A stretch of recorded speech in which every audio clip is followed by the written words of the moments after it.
తాజా తాజా కూరగాయలమ్మా, టమాటోలు, చక్కటి ఆకుకూరలు. మీరా ఊరూరు తిరిగి తిరిగి కూరగాయలు అమ్ముతూ ఉండేది. ప్రతిరోజు ఊర్లో తిరిగేటప్పుడు తన దృష్టి ఒక కూరగాయల తోట మీద పడేది. ఇన్ని సంవత్సరాలైపోయాయి, నేను ఈ కూరగాయల తోటని చూస్తూనే ఉన్నాను. ఆ తోటని తీసుకోవాలి అనేది మీరా కోరిక. అక్కడ తనే స్వయంగా కూరగాయలు పండించాలనుకుంది. కాని మీరా పరిస్థితి తనకి సహకరించేది కాదు. మీరాకి ఒక చిన్న కొడుకు ఉన్నాడు. తన పాలన పోషణల అన్ని బాధ్యతలు పూర్తిగా మీరా మీదే ఉంది. ఎందుకంటే మీరా భర్త కొన్ని సంవత్సరాల క్రితం స్వర్గస్థులయ్యాడు. ఒక రోజు ఏం జరిగిందంటే, కూరగాయలమ్మా, కూరగాయలు, తాజా తాజా కూరగాయలమ్మా, టమాటాలు, తాజా తాజా కూరగాయలమ్మా. అప్పుడే ఎదురుగా విమల అనే ఒక నెయ్యి అమ్మే ఆవిడ వచ్చింది. ఇదిగో మీరా, ఏంటి అలా ఉన్నావు? అంతా బావుంది, నువ్వు చెప్పు, ఇంతకీ నువ్వెలా ఉన్నావు? అంతా చాలా బావుంది. నువ్విది విన్నావా? ఆ కూరగాయల తోట యజమాని ఉన్నాడు కదా, తోటని అమ్మాలనుకుంటున్నాడంట. ఒకవేళ నా దగ్గరే కనుక డబ్బులుండుంటే నేను ఈ రోజే ఆ తోటని కొనేసుండేదాన్ని.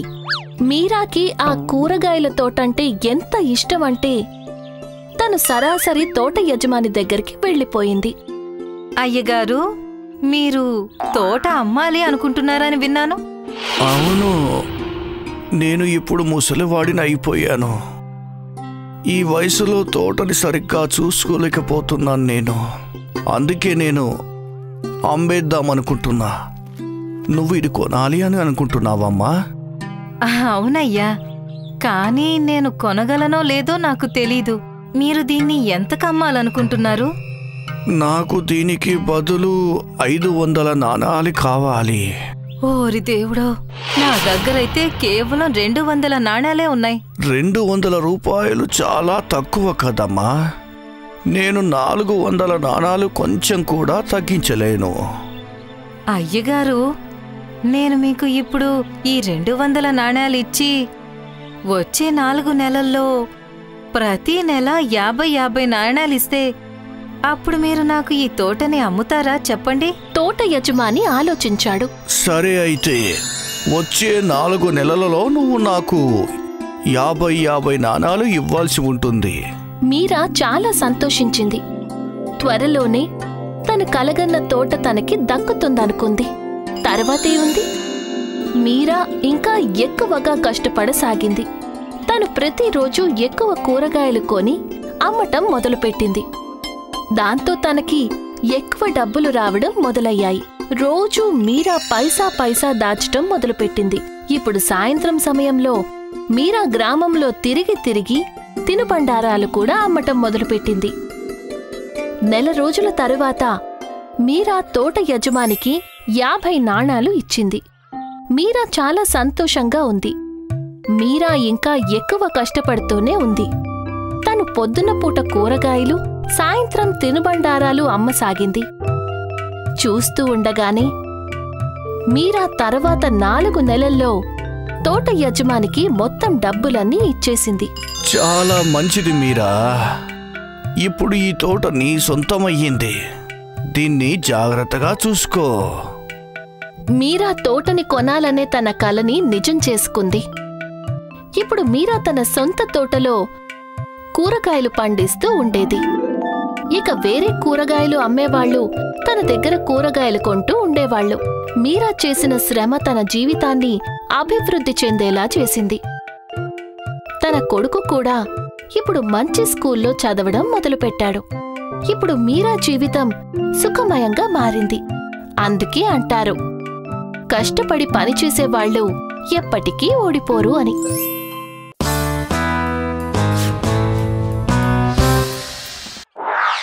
ఒక గ్రామంలో లీలా అనే ఒక పాలమ్మే స్త్రీ ఉండేది. లీలా దగ్గర 2 ఆవులుండేవి. తను వాటి నుంచి రోజూ పాలు తీసేది. పాలు తీసిన తర్వాత తను ఊరూరు తిరుగుతూ పాలమ్ముతూ ఉండేది.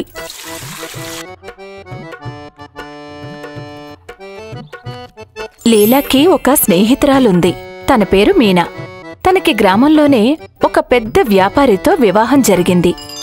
లీలా ఆ గ్రామానికి ఎప్పుడు వెళ్ళినా తను తన స్నేహితురాలింటికి ఖచ్చితంగా వెళ్లేది కబుర్లు చెప్పుకోడానికి. ఒకరోజు లీలా తన స్నేహితురాల్ని కలవడానికి వెళ్ళింది. మీనా, మీనా, వస్తున్నాను లీలా.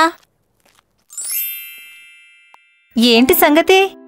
ఈరోజు బాగా అలంకరించుకుని కూర్చున్నావు. అయ్యో లీలా, ఈరోజు నా భర్త మిత్రులు కొంతమంది మా ఇంటికి రాబోతున్నారు. అలాగా? మరి ఈ కొత్త హారం? అవును, ఇది ఆయన నిన్ననే కానుకగా ఇచ్చారు. బాగుంది కదా? చాలా బాగుంది. ఇది ఎంతుండొచ్చు? ఇది 1000-2000 నాణాలుండొచ్చు. 1000-2000 నాణాలా? దేవుడా, నేను కలలో కూడా ఊహించుకోలేను. పిచ్చిదానా, అదేం అంత ఎక్కువ కాదు. నీకు పెళ్ళవుతుంది కదా, అప్పుడు నీ భర్త కూడా నీకు హారం కానుకగా ఇస్తారు. లీలా హారం ధర ఎంతో తెలిసి ఆలోచనలో పడిపోయింది. లీలా మీనా వాళ్ళింటి నుంచి వెళ్ళిపోయింది. దారి మొత్తం అంతా లీలా ఆ హారం గురించి ఆలోచిస్తూ ఉండిపోయింది. నా దగ్గర కూడా ఎప్పుడైనా మీనా లాంటి హారం ఉంటుందా? తనకి ఒక గొప్ప వ్యాపారితో వివాహం జరిగింది. అందుకే ఆయన ఖరీదైన హారాలు కానుకగా ఇవ్వగలరు. కాని నా సంగతేంటి? ఒకవేళ నాకు ఎవరైనా పేదవాడితో పెళ్ళైతేనో? అందుకే నేనే కొన్ని డబ్బులు దాచుకుని అలాంటి హారం కొనుక్కుంటే, కాని నా దగ్గర అన్ని డబ్బులు ఎక్కడ మిగులుతాయి? లీలా అలా ఆలోచిస్తూ ఆలోచిస్తూ నడుస్తూ ఉంది. అప్పుడే తన దృష్టి నది ఒడ్డున పాలలో నీళ్లు కలుపుతున్న పాలవాడు నత్తు మీద పడింది. ఇతను పట్టపగలే కల్తీ చేసేస్తున్నాడు. ఇతని దగ్గర 2 ఇళ్ళు కూడా ఉన్నాయి.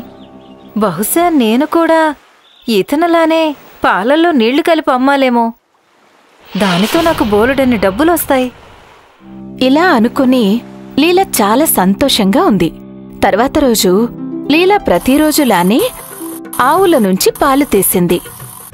ఆ తర్వాత తను అందులో సగం నీళ్లు కలిపింది. లీలా ఆ పాలు తీసుకుని గ్రామంలోకి వెళ్ళింది. తను ఆ పాలని ఊళ్ళో వాళ్లకి అమ్మింది. ఇక ఇప్పుడు తన దగ్గర 2 డబ్బులున్నాయి. అరే భలే! ఈరోజు నేను 2 సంపాదించాను. ఇలానే గనక కొనసాగితే అప్పుడు నేను త్వరలోనే హారం కొనుక్కోగలను. లీలా ప్రతిరోజు పాలల్లో నీళ్లు కలపడం మొదలుపెట్టింది. వాటిని అమ్మడం మొదలుపెట్టింది.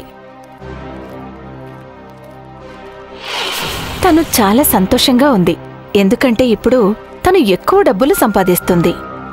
ఒకరోజు ఏం జరిగిందంటే, లీలా నది ఒడ్డున కూర్చుని తాను సంపాదించిన డబ్బుని లెక్క పెట్టుకుంటూ ఉంది. 201, 202, 203. అరే భలే! నా దగ్గర 200 కంటే ఎక్కువ డబ్బులున్నాయి. అది కూడా ఒక్క నెలలో. అంటే దీనర్థం మరో 5 నెలల్లో నేను ఆ హారాన్ని కొనుక్కోగలను. లీలా చాలా సంతోషించింది. తను నది ఒడ్డున విశ్రాంతి తీసుకోవాలి అనుకుంది. లీలా నది ఒడ్డున పడుకుని ఉండగా అప్పుడే అక్కడికి ఒక కోతి వచ్చింది. ఆ కోతి లీలా డబ్బులున్న మూటని తీసేసుకుంది. లీలాకి మెలకు వచ్చింది. నా డబ్బులు నాకు తిరిగిచ్చేయ్. కోతి ఆ మూటని నీళ్లల్లో పారేసింది. అప్పుడు లీలా వెక్కి వెక్కి ఏడవడం మొదలుపెట్టింది. నా డబ్బులు నాకు తిరిగిచ్చేయ్. ఎవరైనా నా డబ్బులు నాకు తిరిగి ఇప్పించండి. అప్పుడే అక్కడ జలదేవుడు ప్రత్యక్షమయ్యాడు. ఏమైంది లీలా? నా డబ్బుల మూట నదిలో పడిపోయింది. నీ డబ్బులా? అవును, నేను కష్టపడి సంపాదించిన డబ్బు. నువ్వు నిజంగానే కష్టపడి సంపాదించావా?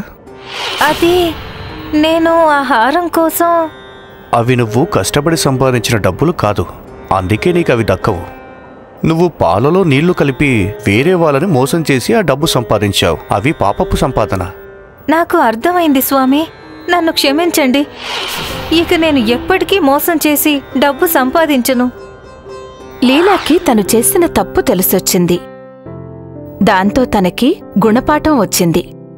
అత్యాశ, మోసంతో ఏ మంచి వస్తువునైనా పొందలేరు అని. హాయ్, నేనే షైనీ. మీరు నన్ను ఇలానే చూడాలనుకుంటే ఈ వీడియోని తప్పకుండా షేర్ చేయండి. ఈ ఛానల్ని కూడా సబ్స్క్రైబ్ చేయటం మర్చిపోకండి.